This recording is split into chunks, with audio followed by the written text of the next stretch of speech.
What's going on, guys? This is Chandler Smith, and in today's video, I'm gonna show you how to flip over 100 homes in under a year. And the biggest thing that you need to do— Bro, what are you doing in my office here? Ryan, what's up, man? You think that just sitting here will give you the ability to flip 100 homes? Like, what's the deal? I thought it was gonna help, so. It probably, yeah, it would help. Get out of my seat. Get All right, man. Okay, guys, today, Ryan is going to show us how he flips over 100 homes in under a year. So with all of that being said, let's jump into it. Sounds good. All right, guys, if you're new to the channel, my name's Chandler Smith, and I've been investing in real estate for the last 8 years, and all that I do is buy and hold stuff. However, Ryan here has been busy flipping over 100 homes per year. And so today we're gonna go inside and see a full tour of his entire operation and see how he does it. And I'm gonna be asking some hard questions to really dig into the way that your business works. I appreciate that, man. And I'm happy you came out to Vegas to see it. I've seen your channel, and man, it's super impressive what you're doing. So I might have to grill you too. Hey, I love it. And that's the thing, guys. I have had so many of you reach out and say, dude, you've got to connect with Ryan. He's the man, he knows his stuff. And so I'm super excited to come and just dig into your business because it's pretty incredible what you've created. Yeah, man, let's go check it out. Okay.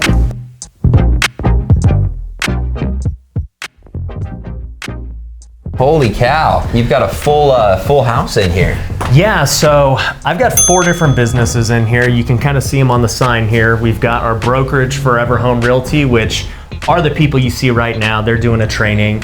You've got Future Flipper, my education company, Home Run Offer, which is the house flipping company you're talking about, and then TrueBooks, which is my CPA firm. So a lot of stuff going on here. I'll give you a quick tour. Yeah. Here is our bullpen. And as you can see, there's no chairs because they're stealing them all in there. But sometimes we'll play some ping pong. You know, the agents will do their thing, all that stuff. And then you got a bunch of private offices around here. So is this where you beat them to keep them humble or let them win to build their confidence? No, everyone must stay humble. There ain't no easy victories. If you beat me, you know you earned it. Tell me a little bit more about these guys. Now, these are all agents. How many properties are they selling, listing? I mean, you know all those stats. What all are they up to during the year? To be quite honest, I don't know all the stats because I'm not like super involved in this business, but I do know we've got about 80 agents. They're closing a lot of transactions every month. Really, our big push with our agency is to push them to social media. You know, you and I have talked about that and just how important it is. And I think for a realtor, it's gonna be even bigger going forward. Yeah, well, and I think this really says a lot about the way that you run your business. And this is what I was fascinated when I first walked in here and was kind of asking you questions is everything you do is so systemized. Yeah. To the point where somebody is always running something. Yeah. And I think that's what's so unique about you as a YouTuber compared to a lot of other people is this is a freaking business. Like you are clicking right now. Yeah, and that's why I say, you know, it's kind of both good and bad. I don't know how many deals they're doing. It's good in the sense that they're doing a lot of deals and, you know, obviously they're running and doing things. I didn't even know they had a meeting today, but it's also bad because I probably should know that. Yeah. Well, I really want to dive into the flipping side of things, but we've got to talk about TrueBooks over here. Explain to me what's going on here. So TrueBooks was a company I started with my partner, Matt, because I got fed up with CPAs. I don't know if you know, how your experience has been. I went through multiple CPAs till I met my partner, and I also realized my books were a mess. I had no idea what I was doing until I met him. And the moment that we cleaned them up, we understood what was going on, we were able to track our KPIs, my business exploded because we actually knew what we were, you know, doing. We knew exactly how much we were making. And so for us now, we offer it to real estate investors specifically because I'm kind of the guinea pig. You know, I'll try new stuff. We were talking about cost segregation earlier and all these different things, and whatever I do, we try and, you know, do it for all of our clients as well. I have done a lot of renovations. Yeah. But when I do renovations, people make fun of me because they're like, Chandler, you just changed the floors and the paint and some of the fixtures. Yeah. And you call that a renovation. You're running a flip organization in here. Yeah. Like things are clicking. Yeah. And so I kind of want to dig into how that works. So break down kind of the process for us. Yeah, so obviously it's chaos in here right now. I don't know how our audio is gonna be. These guys right here are actually interns that we just hired last week. A lot of people hit me up on social media wanting to work for me. And finally I was like, you know what, man?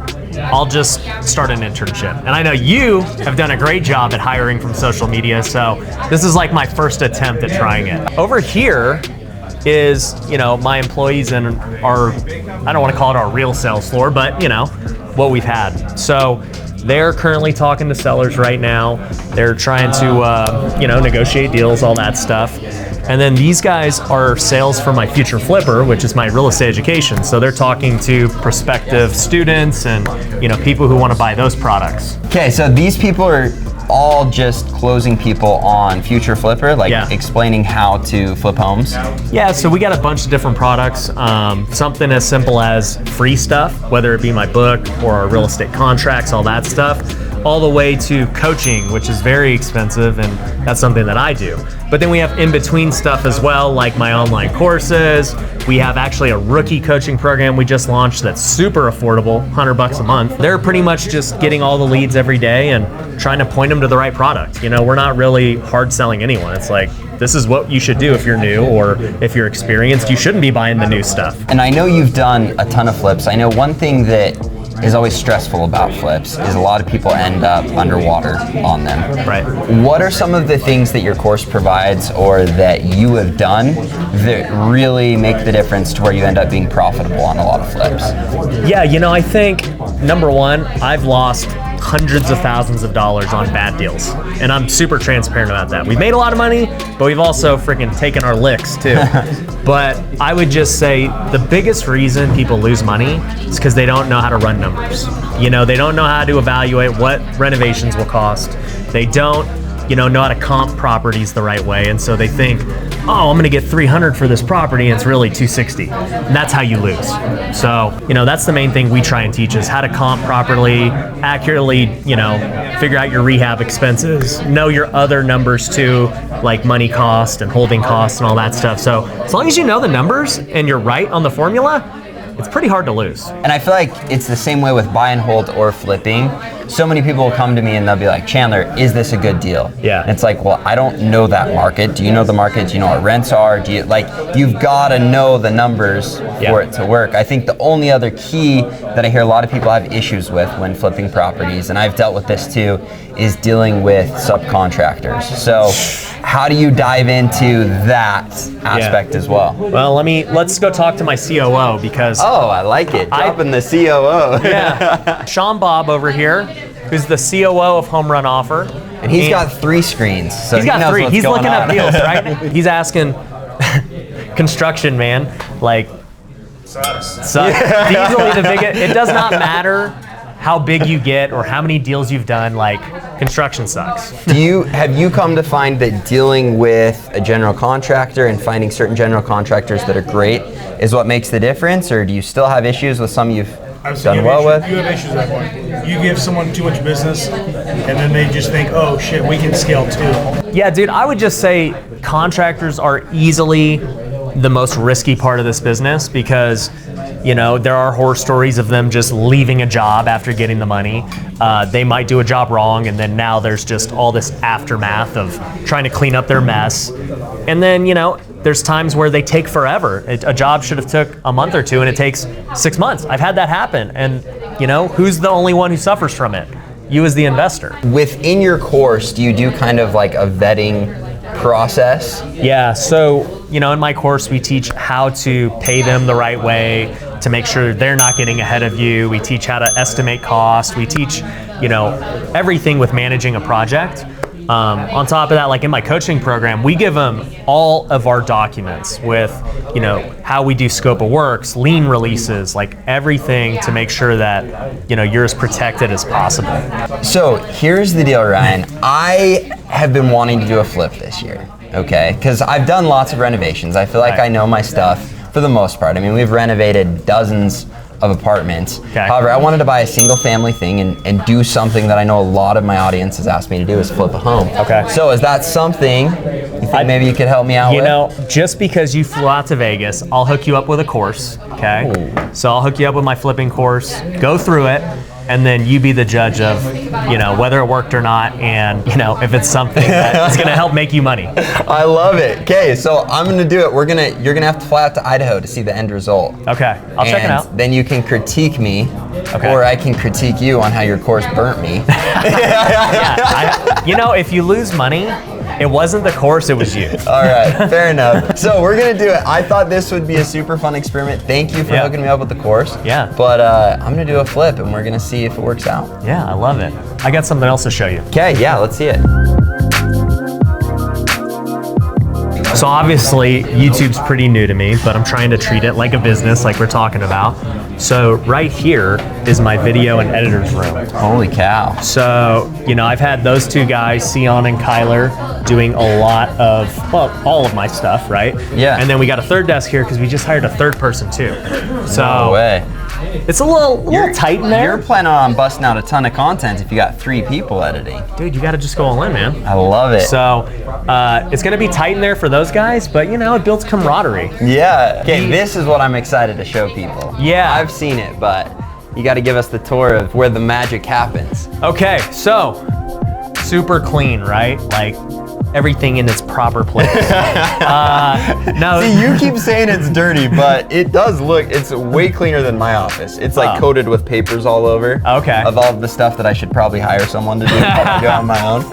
So I, usually have all of the stuff out here. Like if I'm not filming, I want to actually work in here and not be looking at all this junk. I shouldn't call it junk. This is super expensive. But so we just got this set up for the podcast, which you are actually going to be on. Let's go. By the time you guys are watching this video, that podcast might already be out, but definitely subscribe to it. You know what's funny is my friend Nate made this, who lives in Idaho Falls where you're at. No way, that's sick. So I got to link you up with him because he makes some really good woodwork. Same thing with this table. He custom made me this. That is incredible. Yeah. Well, and here's the deal. Me and my buddy Garrett, he's in a ton of my videos. We are actually this close to making the jump into a podcast. And so it'd be pretty cool if both of our podcasts had a setup by him, right? Oh yeah, for sure. He'll hook you up. I love the metal top. It's super, I don't even know what to call it, but it's just cool. It's awesome. Well, and let me know if you guys want to see my podcast. His is going to be awesome, but let us know in the comments if you want to see that. We've just really decked out this office. A lot of people think it's bigger than it really is. I mean, we just have fit